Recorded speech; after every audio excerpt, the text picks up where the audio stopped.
Hey there, long time no see. Over the last week, I've been wondering what sort of video would be the best choice to close this channel out with. No points for insight, because it took me far longer than it should have to realize the video I already had in production was pretty much the perfect choice already. Doing our LMP1 versus Hypercar, followed by F2004 versus modern Formula 1 comparison videos some weeks back, really got me wondering. Those kinds of races were mega fun to put together, and I always felt like I learned a little something. Like, that the actual pace of Formula 1 hasn't really improved all that much in 17 years, if at all. More than anything though, it got me wondering, just how much faster is a modern Formula 1 car than just about any other class of car you could think to throw up against it? Somewhat conveniently, that's what we're here to find out today. I've taken the amazing RSS Formula Hybrid and put it up against 15 cars, ranging a whole spectrum of performance. This is all taking place on a track which doesn't usually play host to F1s, Road America. The reason for this? Well, Lilski's version of this track is absolutely stellar, and frankly, I just felt like driving Road America in a stupidly fast car. Our test today concludes when we find out how many laps are needed in a modern F1 car to lap each of our contenders at least once. Which contenders, you ask? Well, we have one classic old-timey boy, an old-timey drifty boy, a timeless Italian speedy boy, a German 80s UFO boy, a classic 90s rally boy, a close enough to Ehrman's road car boy, a chonky Gojira boy, a Nordschleife boy, an older close enough to Ehrman's road car boy, an English big wallet boy, a small good-timey boy, an Italian are we sick of this class yet boy, a German shouty GTE boy, a colourful GT4 boy, and finally, an LMP1 replacement boy. How many laps to pass each of these cars at least once? Let's find out. 16 cars, one Formula 1. How many laps is it going to take to lap everything at least once? Let's find out. We're waiting for the green. And go! Get a good start, a little bit of wheel spin, lighting up the rears, but a little bit of snap on the exit as we can see the whole grid of cars behind us slotting in neatly in front of the hypercar. We're well in front already, so we're already making some pretty good headway towards lapping all of these cars. Even the mighty hypercar, the replacement to the LMP1, still can't keep up with the modern F1, not even close it seems. As we look behind, just ants to us right now. Barely had 2 turns. And here we go, well out of sight now. So, the mighty Formula 1 hybrid, we can just barely see the hypercar peeking out from behind there, just barely making it to that last turn. So it should be a very, very interesting race. I'm very curious what's going to be the first car that we lap. And moreover, how soon are we going to lap it? Is it going to happen in 1 lap? 1.5? 2? Just how slow are the slowest road cars that we've picked? I'm betting on the old-timey boy. I don't think that one's going to survive too long with its, 45-odd brake horsepower. Something tells me against a Formula 1 car with a ton of downforce and horsepower in the several hundred range, it just may not survive all too well. Not to mention the hybrid motor in the DRS as well. We're of course precluded from using DRS here, so we're actually hampered, we're actually slowed down by Road America. It will not let us deploy DRS on any of these straights, so we are actually losing a few seconds per lap. Bear that in mind as we hopefully start to approach the first of our takers eventually. That's 1 lap already.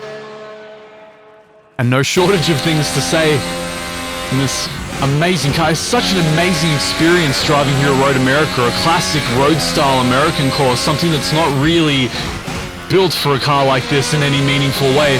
Some very strange curbing on it as well. But if it works, it works. As we buzz past, I've got to say I do feel something missing. I do still miss that V10 era of screaming engines. I mean, whether or not they're faster, they sound like they're faster, and really half the time that's what matters more than anything when you're watching a televised broadcast. As we push on down, alright, we're 1.5 laps in already. We're halfway through lap 2, as we can tell, up in the top left there. So far, nobody in sight, so they've gotten a pretty good run out there, it seems. I believe... I'm curious, are there... Yes, we have a taker up in the front, and yes, it's the old-timey boy. We blitz past. Goodbye, old-timey boy. He made it halfway through his lap before he got lapped by the Formula 1 car, lap and a half.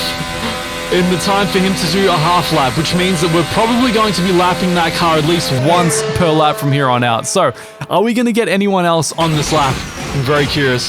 We downshift rapidly. I'm being conservative, rapid yet conservative. Not driving it too close to the edge. Don't want any snaps mid-corner. Not very good cars for snaps these, given that they have ABS and no TC. You definitely don't want to lose control. And I think I saw something on the final straight there. Yes, we have another taker, is it? Yes, it is. It's an old-timey Nippon drifty boy. Bye-bye, Hachiroku. It's been fun. Almost got him within the one lap. I think he may have just crossed the start line as we got him. So we're on lap 3 now.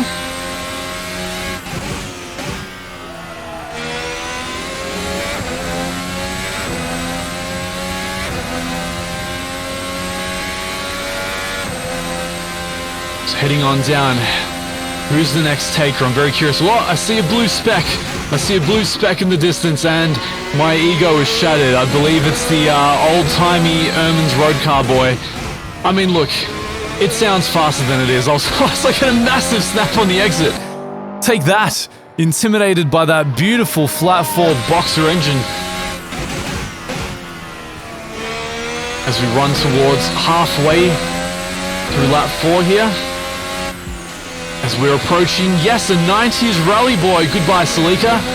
Classic car, part of my childhood, and of course it is. Of course it's the second Erman's road car boy. Sort of. Mine's a little lighter than that. Well, that's depressing, isn't it? Okay, we're getting to the real trains now. We've got a KTM Crossbow, we've got the GT4, all held up by a Gojira. And completely taken, incised through the inside. Bye-bye, R35. And we have something else. We have a classic... Yes, we have a timeless Italian boy, an F40.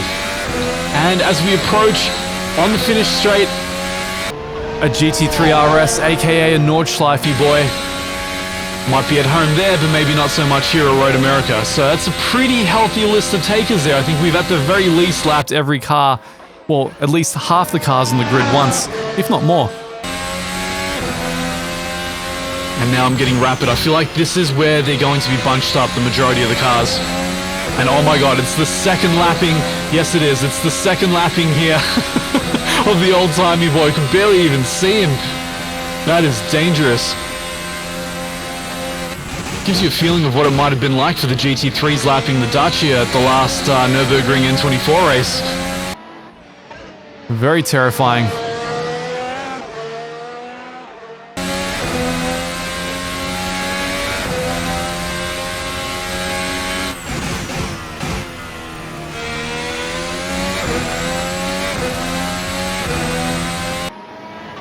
Wrapping around from the outside, and yes, we've got a car in the distance. What is it? Yeah, it's the class that shall not be named.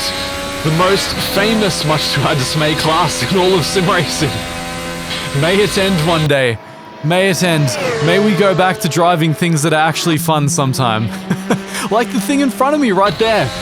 The 991 RSR, aka the German shouty GTE boy. My favorite GT class. Now deprecated, sadly, to be replaced with yet more GT3s. Hooray! As we about to cross by the finish line one more time. And there we go.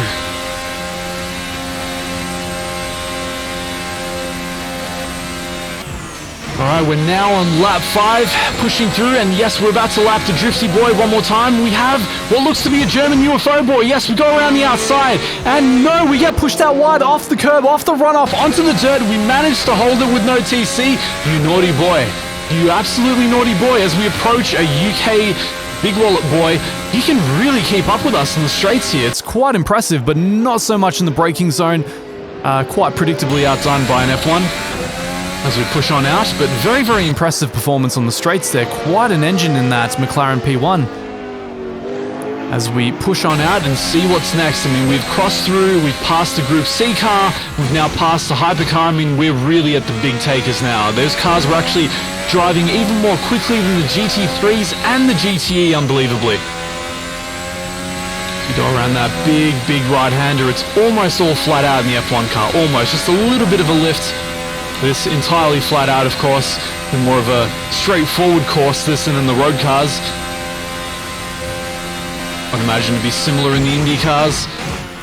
Hard brake zone here as we push through, reasonably good run. And we're approaching, oh no, Roman's road car for the third time, and the old-timey boy for God knows how many times now. We push on out, some decently wide lines, and don't pay attention to that. Definitely didn't get a wheel out on the grass there. As we finish our 5th lap and move on to lap 6.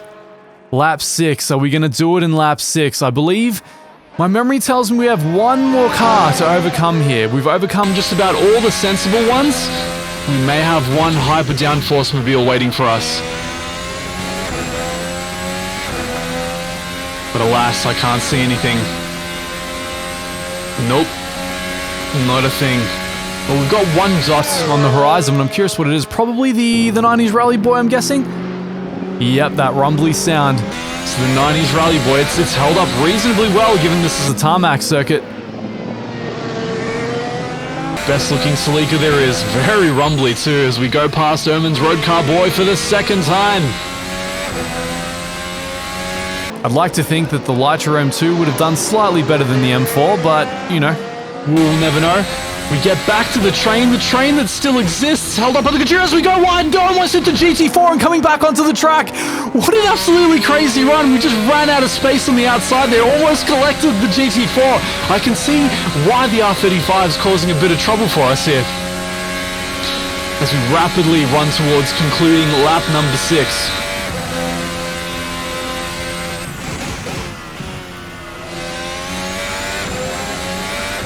As we push on, can't see any cars coming towards the end.